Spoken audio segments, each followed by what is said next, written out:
قائد جمعیت مولانا فضل الرحمان صاحب کی شیخ محمد مکی حجازی دامت برکاتہم العالیہ سے ملاقات۔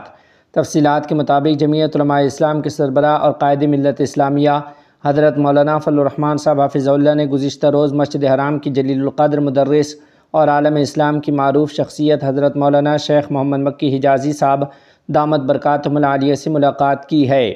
یہ ملاقات مکہ مکرمہ میں شیخ محمد مکی حجازی صاحب کی رہائش گاہ پر ہوئی۔ حضرت مولانا فضل الرحمان صاحب نے اس موقع پر شیخ محمد مکی حجازی صاحب کی خیریت دریافت کی اور ان کی اعادت و تبپرسی کی ہے۔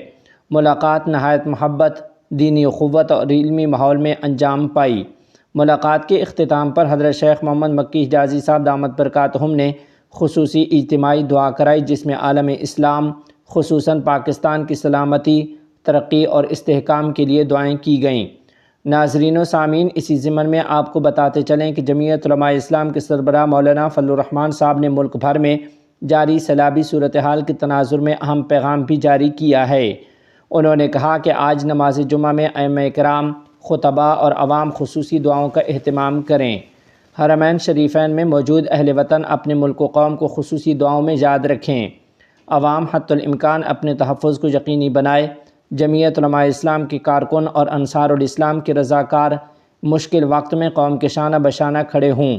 مولانا فضل الرحمان صاحب نے کہا کہ ریلیف کے کاموں میں بڑھ چڑھ کر حصہ لیا جائے، بلا تفریق متاثرین کی خدمت کی ہر ممکن کوشش کی جائے۔